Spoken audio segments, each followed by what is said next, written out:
Hello everyone. In this video we will discuss Fourier sine and cosine transforms and their inversion formulas. So let's start with its definition. So firstly we will do Fourier sine transformation. So let f of t be a function which is defined on this interval 0 to infinity and satisfies the following properties. First property is f of t is piecewise continuous on this interval 0 to infinity, and second one is f of t is absolutely convergent on this interval 0 to infinity. Absolutely convergent means integral 0 to infinity mod of ft जब आप find करोगे ये integral, इसका answer जो है वो हमारे पास finite होना चाहिए. ठीक है. Then Fourier sine transformation of ft is denoted by the symbol f. F stands for Fourier, S stands for sine transformation. ठीक है. Fourier sine transformation of ft and is defined by, जो formula हम use करेंगे Fourier sine transformation use करने के लिए, ये है Fourier sine transformation of ft is equal to integral 0 to infinity ft sin st dt. ठीक है. ये फॉर्मूला हम यूज़ करेंगे Fourier साइन ट्रांसफॉर्मेशन फाइंड करने के लिए एक फंक्शन का. जैसे हम Fourier transformation of F T को जी एस से डिनोट करते हैं, वैसे ही Fourier sine transformation of F T को हम डिनोट करेंगे जी एस एस से. This S stands for sine transformation. ठीक है. और and inverse Fourier sine transformation कैसे डिफाइन करेंगे हम? Inverse Fourier sine transformation of this function. हमने क्या करना है यहाँ पे? Fourier साइन ट्रांसफॉर्मेशन का इनवर्स अप्लाई करना है. Inverse of Fourier sine transformation. तो यहाँ बचेगा हमारे पास F T is equal to, F T हम कैसे फाइंड करेंगे? ये फॉर्मूला की हेल्प से 2/π integral 0 to infinity G S S. ये क्या है हमारे पास? G S S. This is Fourier sine transformation of F T. जो भी आंसर होगा वो यहाँ पुट करना है into sine S T D S. ठीक है. तो ये क्या है हमारे पास? This is inverse Fourier sine transformation. ठीक है. तो जब हमें एफ टी फाइंड करना होगा तो हम ये फंक्शन का, ये फॉर्मूला का यूज़ करेंगे. अगर हमें Fourier साइन ट्रांसफॉर्मेशन निकालना होगा एफ टी का, फंक्शन हमें गिवन होगा, तो हम ये फॉर्मूला की हेल्प से क्वेश्चन डिस्कस करेंगे. ठीक है. अब जैसे हमने लास्ट वीडियो में आपने देखा होगा, जब हमने Fourier ट्रांसफॉर्मेशन डिफाइन किया था तो हमने सिमेट्रिक फॉर्म भी डिफाइन की थी, है ना. Symmetric form of Fourier transformation. Similarly कुछ बुक्स में जो है Fourier साइन ट्रांसफॉर्मेशन के लिए फॉर्मूला ये दिया होता है. Fourier sine transformation of F T is equal to square root of 2/π. बाकी सब सेम है, ये एज इट इज लिखा हुआ इसने, integral 0 to infinity F T sine S T D T. ठीक है. और इन्वर्जन फॉर्मूला कैसे डिफाइन किया होता है? F of T is equal to square root of 2/π integral 0 to infinity G S S sine S T D S, ऐसे. ठीक है. तो इस फॉर्म को हम बोलते हैं symmetric form of Fourier sine transformation. ठीक है. आप दोनों में से कोई भी फॉर्मूला यूज़ करके क्वेश्चंस कर सकते हो. जनरली हम ये फॉर्मूला यूज़ करते हैं, सिंपल. ठीक है. तो हम इस फॉर्मूला की हेल्प से आगे क्वेश्चंस डिस्कस करेंगे. और यहाँ पे आपने एक चीज़ और नोटिस की होगी कि जो हम इंटरवल यूज़ कर रहे हैं वो इन्फानाइट इंटरवल है ना, 0 to infinity इन्फानाइट है. तो हम इसको बोलते हैं इन्फानाइट Fourier साइन ट्रांसफॉर्मेशन. ठीक है. क्या बोलेंगे इसको? इन्फानाइट Fourier साइन ट्रांसफॉर्मेशन, जब आप यहाँ पे इन्फानाइट इंटरवल का यूज़ कर रही हो. क्लियर? तो similarly we can define Fourier cosine transform of a given function F T. ठीक है. मालूम हमारे पास ये फंक्शन गिवन है, तो इसके लिए हम Fourier cosine transformation of F T कैसे डिफाइन करेंगे? डिनोट ऐसे करते हैं, F stands for Fourier, C stands for cosine. Fourier cosine transformation of F T is equal to integral 0 to infinity F T cos S T D T. दोनों में क्या difference है Fourier sine and Fourier cosine transformation पे? यहाँ पे बस हम sign use करते हैं साइन ट्रांसफॉर्मेशन के केस में, कोस यूज़ कर रहे हैं Fourier कोसाइन ट्रांसफॉर्मेशन के केस में. ठीक है.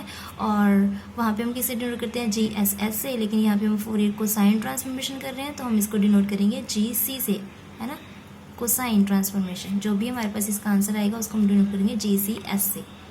And inverse Fourier cosine transformation of this function is given by ft is equal to 2/π integral 0 to infinity g c s into cos s t ds. ये क्या है हमारे पास? ये है हमारे पास Fourier sine transformation, Fourier cosine transformation of F T, है ना, Fourier cosine transformation of F T. तो ये फॉर्मूला की हेल्प से हम क्या फाइंड करेंगे? Fourier cosine transformation. सिमिलरली जैसे हमने साइन ट्रांसफॉर्मेशन में सिमेट्रिक फॉर्म डिफाइन किया, वैसे ही फोरियर कोसाइन ट्रांसफॉर्मेशन के लिए सिमेट्रिक फॉर्म क्या है हमारे पास, बस यहाँ पे हमने क्या यूज़ करना है, ये कांस्टेंट यूज़ करना है स्क्वायर रूट ऑफ 2/पाई। ठीक है, तो कोसाइन के केस में भी आप दोनों में से कोई भी फॉर्मूला यूज़ कर सकते हो, तो जनरली हम ये फॉर्मूला यूज़ करते हैं, तो हम फर्स्ट फॉर्मूला की हेल्प से ही क्वेश्चन सॉल्व करेंगे आगे। ठीक है, सो क्वेश्चन डिस्कस करने से पहले कुछ स्टैंडर्ड रिजल्ट्स हैं जिनका यूज़ हम क्वेश्चंस में करेंगे, पहले वो देख लेते हैं एक बार। So these are some standard results, ठीक है, जिनको हम यूज़ करेंगे क्वेश्चन सॉल्व करने के लिए। So first result is integral 0 to infinity e⁻−ax sin bx dx। इसके लिए हमारे पास फॉर्मूला होगा, इसको हम लिखते हैं ऐसे b/a² + b² से। ठीक है, and second formula is integral 0 to infinity e⁻−ax cos bx dx is equal to a/a² + b²। जब आप साइन, यहाँ पे साइन का यूज़ करोगे, साइन होगा तो आपने यही b यूज़ करना है, b/a² + b²। अगर यहाँ पे कोस होगा तो आपने यहाँ न्यूमरेटर में क्या चूज़ करना है, ये a/a² + b²। ठीक है, and next result is integral 0 to infinity sin ax/x dx। इसका आंसर जो होता है वो होता है π/2 when a is greater than 0। ठीक है, ये क्वेश्चन जो है, ये रिजल्ट जो है वो हम आगे प्रूफ भी करेंगे आगे इसका। ठीक है, नेक्स्ट रिजल्ट इज दिस, अगर आपके पास ऐसा फंक्शन गिवन है x/a² + x² और उसका आपने विद रिस्पेक्ट टू x जो है उसको डिफ्रेंशिएट करना है n टाइम्स। ठीक है, क्या निकालना है, n टाइम्स आपने इस फंक्शन का डिफ्रेंशिएशन करना है विद रिस्पेक्ट टू x। तो इसका फॉर्मूला होता है हमारे पास ये -1n n factorial divided by a² + x² raised to power n + 1/2 into cos n + 1 tan inverse a/x। ठीक है, तो अगर आपके पास यहाँ x की प्लेस पे a रखा है, यहाँ पे x की प्लेस पे हमारे पास a है और हमने वही nth ऑर्डर डिफ्रेंशिएशन हमने फाइंड करना है विद रिस्पेक्ट टू x, यानी हमने nth टाइम्स n टाइम्स इसका डेरिवेटिव निकालना है। तो इसके लिए हमारे पास फॉर्मूला होता है, सेम है ये टोटल फॉर्मूला, बस यहाँ पे कोस की प्लेस पे हमने साइन यूज़ करना है। अगर यहाँ पे x है और x के विद रिस्पेक्ट टू आप कर रहे हो डेरिवेटिव तो यहाँ कोस चूज़ करना है। अगर यहाँ a है कांस्टेंट है और आप x के विद रिस्पेक्ट टू निकाल रहे हो तो यहाँ पे आपने साइन यूज़ करना है। ठीक है, बाकी सब फॉर्मूला सेम है। ठीक है, ध्यान से देख लेना ये फॉर्मूलाज। नेक्स्ट ये हमारे पास है लिबनीज रूल, यानी अगर आपके पास इंटीग्रल है, इंटीग्रल का आपने डेरिवेटिव निकालना है। इंटीग्रल कैसा है, हमारे पास लिमिट्स मान लो हमारे पास ये x की फॉर्म में लिमिट्स हैं। ठीक है, लिमिट जो है वो फंक्शन ऑफ x है, ये अल्फा x लिखा है, यानी लिमिट जो है x² to 2x² ऐसी कुछ हो सकती है, 2x हो सकता है या x हो सकता है। ठीक है, सम फंक्शन ऑफ x है और यहाँ पे हमारे पास इंटीग्रेशन करना है हमने f(x)t। Here f is a function of 2 variable x and t। ठीक है, इंटू dt, और ये फंक्शन है, हमने इसका विद रिस्पेक्ट टू x आपने डेरिवेटिव फाइंड करना है एक इंटीग्रल का। ठीक है, तो इसके लिए हम कैसे फॉर्मूला यूज़ करते हैं, सबसे पहले फर्स्ट स्टेप क्या होगा, ये integral limit α(x) β(x) as it is, ये इसको हम इनसाइड लेके आएंगे डेरिवेटिव को। यहाँ पे आते ये क्या बन जाता है, पार्शियल डेरिवेटिव, d/dx को हम क्या लिख देंगे, कर्ल/कर्ल x of this function f(x)t dt। यहाँ पे dt भी आएगा। देन आपने क्या करना है, पॉजिटिव साइन डालना है यहाँ पे, फिर आपने ये फंक्शन लिखना है एज इट, यहाँ पे एज इट इज़ f(x) और यहाँ पे t की प्लेस पे हमने यूज़ करना है, ये अपर लिमिट पुट कर देना है।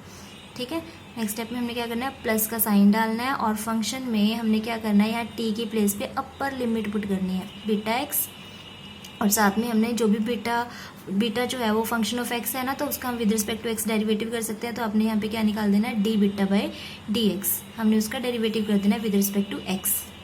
देन नेगेटिव साइन डालना है और फिर सेम यही फंक्शन को एज इट इज़ लिखना है, लेकिन t की प्लेस पे लोअर लिमिट रखना है। अब हमने f(x) α(x) और यहाँ पे फिर हमने अल्फ़ा का with respect to x derivative कर देना है dα/dx। ठीक है, सो इसको हम बोलते हैं लिबनीज रूल, जब आप एक इंटीग्रल का डेरिवेटिव करते हो। ठीक है, सो ये रिजल्ट्स हम आगे क्वेश्चंस में यूज़ करेंगे।